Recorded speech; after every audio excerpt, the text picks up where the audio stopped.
اور میری ریکویسٹ ہے ہندوستان کے مسلمانوں سے، میں ہندوستان کے مسلمانوں سے ہاتھ جوڑ کر ریکویسٹ کرتا ہوں کہ خدا را میری بات نہ مانے، سچائی کو جانیں، سچائی کو جانیں، یہی ہمارا مذہب بھی درس دیتا ہے۔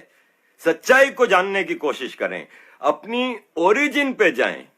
آپ عرب نہیں ہیں، آپ ترک نہیں ہیں، آپ زندگی میں آسمان سے چھلانگ مار لیں، آپ عرب ترک نہیں بن سکتے۔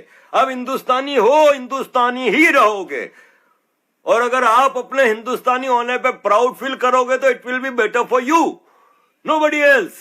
اپنے اوپر احسان کرو گے جب اپنی اوریجن پہ فخر کرو گے تو۔ لیکن اگر تم کوا ہنس کی چال چل پڑو گے عرب بننے کے لیے یا ارطغرل بننے کے لیے، تو وہ سب بادشاہتوں کے کھیل تھے۔ کیا آپ کیا سمجھتے ہیں کہ مسلمانوں کے خلیفاؤں نے اسلام کے لیے پھیلایا تھا؟ ایک صاحب ہیں خالد عمر صاحب، یہاں لندن میں رہتے ہیں، بہت عزت کرتا ہوں میں ان کی۔ انہوں نے ابھی ایک لمبا چوڑا اسی ٹاپک پہ کہ ہندوستان میں مسلمان کیا کر رہا ہے، اور اس میں آخر میں انہوں نے یہ لکھا تھا کہ if you think that Islam is a religion, you are wrong. Islam is a strong militarized political system, political oppressive system, and I endorse it. کہ اسلام صرف ایک مذہب نہیں ہے، کیونکہ اسلام کہتا ہے کہ سب کو فتح کرو، سب کو مسلمان کرو۔ تو یہ اسٹرانگ اوپریسو ملٹرائزڈ پولیٹیکل سسٹم ہے۔ خدا را اپنے ملک کو اپنی آنے والی جنریشنز کے لیے جنت بنا رہنے دیں۔ اس ملک میں اپنے بچوں کو ایک الگ راستے کے اوپر نہ لے کے جائیں۔ یہی میں بیلجیم میں جب منسٹری آف جسٹس میں کام کرتا تھا تو مجھ سے پوچھتے تھے، تو میں ان سے یہی کہتا تھا کہ اسٹیٹ کی پہلی رسپانسبلٹی یہ ہے کہ وہ دیکھے کہ اس کے بچے کس طرح بڑے ہو رہے ہیں۔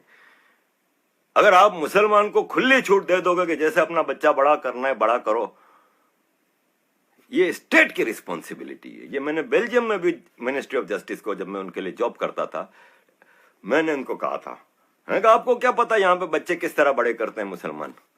میں کہا اسکول سے جو سیکھ کے آ جاتے ہیں ماں باپ سب بلا دیتے ہیں اور اپنا سبق پڑھانا شروع کر دیتے ہیں۔ یہ اسٹیٹ کی رسپانسبلٹی ہے کہ دیکھے کہ بچے سارے ایک ہی لائن میں پڑھ رہے ہیں کہ نہیں پڑھ رہے، ایک ہی جیسے بڑے ہو رہے ہیں کہ نہیں۔ Then you can increase your nationalism and you can make a strong nation. لیکن یہاں پہ تو مدرسے کے قریب نہیں جا سکتا کوئی چیک کرنے کے لیے کہ مدرسے میں بچے کو کیا سکھایا جا رہا ہے، چاہے وہ ہندوستان ہو یا بنگلہ دیش ہو۔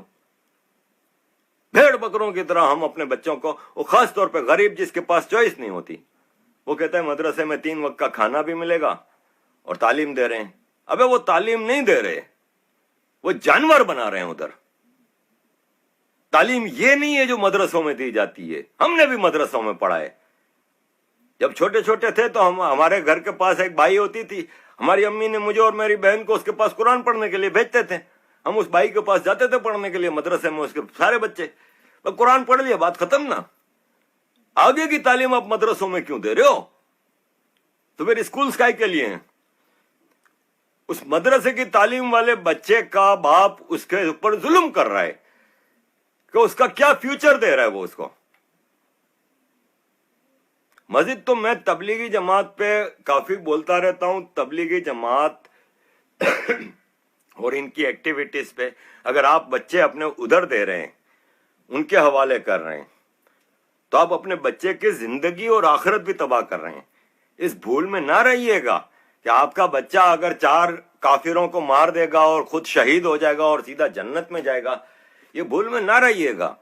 اتنا اللہ کو آپ انڈر ایسٹیمیٹ نہ کریں، کیونکہ اگر ہم اپنے قرآن پہ بلیو کرتے ہیں اور ہم کہتے ہیں کہ وہ رحیم و کریم ہے، اور وہی اللہ کہتا ہے کہ ایک انسان کا قتل انسانیت کا قتل ہے، تو وہ کیسے آپ کسی ہندو کے اوپر یا کافر کے اوپر، جو کافر میں جب کہتا ہوں تو میرے لیے وہ کافر نہیں ہے، میں ان مسلمانوں کے ذہن پہ ٹھوک بجا کے کہنا چاہ رہا ہوں کہ یہ جس کو تم کافر کہہ رہے ہو نا، یہ بھی تمہاری طرح کا ایکول انسان ہے۔